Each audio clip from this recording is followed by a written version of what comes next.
Olá, professores! Estamos aqui em mais um vídeo do Novo Professor e isso aqui é uma sequência, muito importante que você esteja sempre vendo os vídeos anteriores para que a gente possa dar sequência ao nosso projeto. E falando em projeto, a gente está criando aqui um projetinho de como fazer o seu aluno performar melhor, como fazer ele conseguir comprar a ideia de que estudar é bacana, ter gosto pelo estudo. Agora, uma coisa muito importante é que a gente não pode enganar ele, dizer que, na próxima prova você vai tirar 10 se você fizer isso. É muito importante que ele entenda que existe uma separação entre o que é de curto prazo, o que é para começar agora nesse projeto e o que vai impactar no longo prazo, onde ele vai chegar, né? Então a primeira coisa que a gente pensa aqui, quando a gente separa o que é curto prazo e longo prazo, é que o seu aluno, de alguma maneira, ele precisa, junto com o professor, definir uma meta. É muito importante que ele queira ou precise definir uma meta para saber como ele vai atingir essa meta no longo prazo,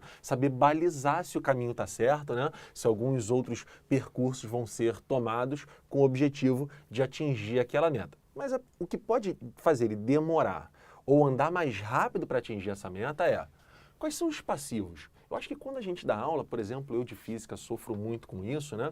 Porque a física começa no 8º, no 9º ano, né? Mas vai se desenrolar de fato no ensino médio, Valadares. E aí, o que acontece? Às vezes a gente está falando um negócio sobre alguma matéria muito voltada para a ciência mesmo, e o grande problema do aluno está na matemática. O cara não sabe somar frações, o cara não sabe elevar alguma coisa ao quadrado ou tirar uma raiz quadrada, enfim, a dificuldade dele está na matemática. E a gente, professores, né, nós temos que ter uma sensibilidade de perceber que a dificuldade do aluno não necessariamente está nesse conteúdo. Então, estar atento ao passivo que o aluno tem é muito importante, até porque, como uma sala de aula é heterogênea, de repente tem alguém que está voando baixo ali, o cara arrebenta já, e tem um outro que tem uma dificuldade terrível. E se a gente deixar, ele vai se encolher no mundo dele, né? E a gente vai cada vez mais isolar esse cara, né?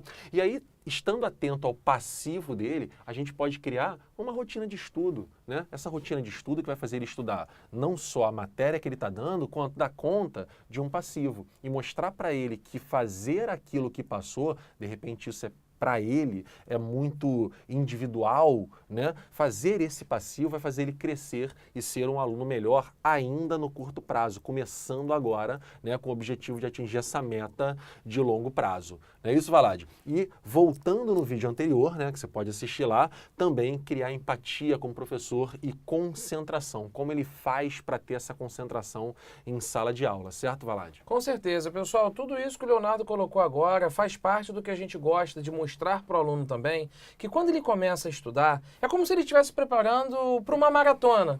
É como se ele fosse incorporar realmente o estado de um atleta. Eu estou pensando mesmo num atleta olímpico, de fato. Aquele cara que, olha, daqui a 3, 4 anos eu vou disputar uma medalha com as melhores pessoas dentro desse esporte aqui, então eu tenho que ser o melhor. O que eu preciso fazer para ser o melhor? Eu vou construir, então, um projeto para me tornar um atleta de verdade. Eu vou criar um projeto para me tornar um aluno de verdade. Então, isso tudo que a gente está colocando aqui no quadro é uma relação do que vem antes e o que vai ser feito depois.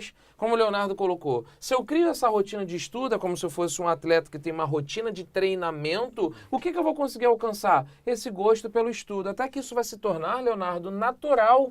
É natural que esse aluno desenvolva na rotina dele. Deixa eu assistir a um documentário, deixa eu ver essa palestra aqui, deixa eu ler esse livro para poder aprimorar mais ainda o meu conhecimento. Se você parar para analisar a rotina de um atleta, assim que ele se comporta. Então isso tudo que o Leonardo colocou de todos esses itens do lado esquerdo vão levar a essas consequências. Como, por exemplo, dando nos vídeos anteriores que já falamos de empatia e concentração, o que isso vai levar ao ganho do aluno? Ele vai atingir uma performance muito melhor. Ele tem que ter uma eficácia, ele tem que ter um resultado muito melhor naquilo que ele está estudando.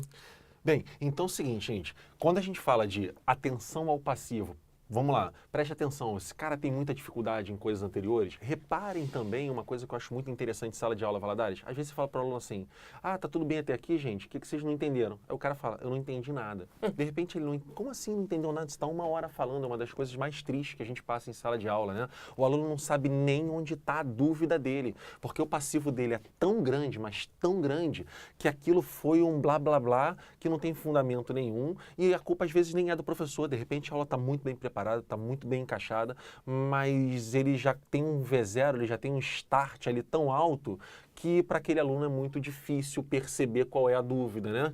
Então, ele entendendo isso aqui, sabendo criar uma boa rotina de estudos, que seria o treinamento do atleta, tendo empatia, se colocando no lugar do aluno, o professor no lugar do aluno e o aluno no lugar do professor, gerando a concentração que a gente falou no vídeo anterior. E a meta bem definida, ele vai conseguir aumentar o rendimento, criar gosto pelo, sentir falta de estudar, sentir falta de ler alguma coisa, sentir falta de aprender, ou uma matéria nova que ele está estudando, ele perceber assim, cara, eu tô fraco nisso aqui, preciso voltar naquela matéria que era tão... E ele vai conseguindo gerar uma bola de neve tão grande, um aprendizado tão grande que ele vai se tornando pleno, ele vai se tornando completo, né? E aí, de fato, a meta dele foi atingida. É muito legal falar isso com vocês, a gente tem o maior prazer. Continue com a gente aqui nessa série sobre aprendizado, deixa a sua contribuição nos comentários, a gente quer ouvir os professores, né? E até a próxima, gente. Não deixe de compartilhar esse vídeo com seus colegas professores para a gente fazer crescer essa rede muito mais. Um grande abraço, hein? Tchau, tchau!